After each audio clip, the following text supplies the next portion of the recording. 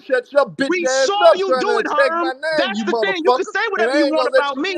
Whatever you say about me isn't true. Unlike us seeing you spew the bullshit you spewed over there on Ticket TV every motherfucking day off of pure allegations. Jordan's a cheater, and you are sugarcoating this shit. That's the thing. And it's not allowing your name. You sat here and lied on LeBron James accolades every fucking day, and now that motherfuckers is calling you out. You want to guard this shit with kid gloves. You full of shit, Herm. You full of shit, and you know it. Everybody up here know it. Okay, listen, Everybody up here know it. You full of shit, Herm. Damn, You Herm. full of shit. One mic. You a Herm, propagandist. 2 minutes. You full of shit. Nah, I'm telling you, you full of shit because you never hold LeBron James accountable for nothing, nigga. So you shut your bitch ass up. False allegations. Motherfucker, shut up, nigga, because you never talk about this nigga cheated, and you don't want to hold him accountable. You silly motherfucker. You're trying to tell me what the fuck to do. Who the fuck are you to tell me what the fuck to do, nigga? Herm. We got you. We're gonna bring him back up. We're gonna bring swim back up. We're gonna swim back up. Are we allowed to have a real conversation here, though? No, we are. We Brandon, we are. Like, hold on. Herm, I'm not gonna cap. I mean, Brandon, I'm not gonna cap. You be a little nasty from this regard. Now, I'm the main person that hold Herm accountable. I'm about to say it right now. I'm the main person that always try to hold Herm accountable, especially with consistency. But you and I both know when every time Herm does try to get his shit off on about Jordan on certain platforms, they don't see the light of day. Like you literally experienced that one day. So don't pretend that don't happen. So that's one of the. No, right now, and that's why I said no. Hold on, be Brandon. Because if you heard what I said, but Twin Man, if y'all heard what I said, my first thing, Herm was being critical. I do agree. The energy, the amp, the volume ain't the same, but the message is. The volume is definitely not the same. Not the same amount of jokes. It's not the same. We know who Herm is. It's not the same amount of trolling. 30, he doesn't blame the NBA. He doesn't blame the scorekeepers. He doesn't but we got to be. He is not held Michael Jordan accountable for shit. Hold on. I just want to land it here. Hold on. I just want to land it right here. Go ahead. But we gotta be honest and like acknowledge everything Herm is saying, not just parts of it. But I already came up with this because we're gonna nip this in the bud right now. Cause I don't like when guys pussyfoot around topics. It's this simple. Next Monday, 10:30 a.m. Hopefully, Casual can make it. It's this simple. Two topics. This and Johnny. Who's the GOAT? Jordan or LeBron? That's the topic. Second thing is Herm for Casual. It's who's more deserved to be top 5 player, Tatum or Giannis, and that's what it is. All right, can I say this really quick? So go ahead. Hold on. Oh, go ahead, True. You got something you want to say? Oh yeah, write that down. I'm about to let Ralph. But what you about to say? I'm gonna be quick. This is my only problem, right? And salute to Ticket TV. There's no animosity. I see how Herm trying to paint it. There's no animosity, right? Like respect to that guy over there. Our only thing is that when certain things come out on a certain person, for some reason Herm has the ticket. He has the green light to run the content. But now when we're saying, hey, listen, this is coming out on Jordan, and we think that, we respect you on speaking on subjects, so we feel like you need to speak on this one. And now all of a sudden there's 100,000 excuses. Then he tries to pull one over on us by saying, hey, I just talked to Ticket TV, and he said, hey, yeah, we could run the content. So we're going to cook Jordan fanboys and LeBron fanboys. I'm thinking like, wait, hold on. The fuck LeBron fanboys got to do with this? This is about Jordan. So he tried to pull one over on us. Ticket is telling him the only way you can run the content is if you run it with LeBron as well. No, nigga, because when you ran that PD shit, you didn't run it with Jordan. And Sturdy, to your point, you said that when he did try to run some Jordan content, it was Ticket shut that shit down. He didn't run the content defending. He didn't run the content going at Jordan. He ran the content defending Jordan. So it's a difference in that. That's all I'm saying. That's cap because I said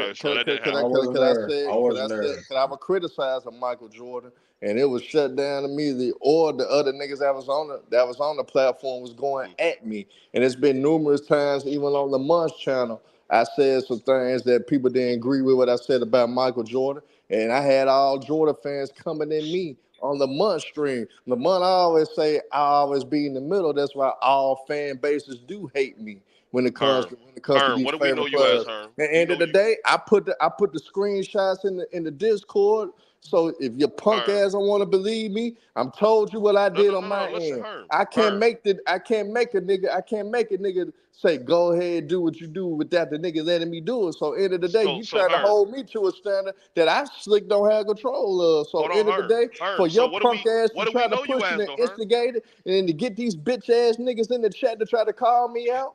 Nigga, you out your motherfucking mind, nigga. Can I say something? I ain't that dick out over a nigga that don't do shit. Let Ralph get in. That's crazy. That's on you though. Your referencing question now. But go ahead, Ralph.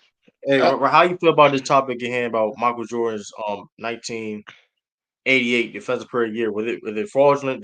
Are you been keeping up with it?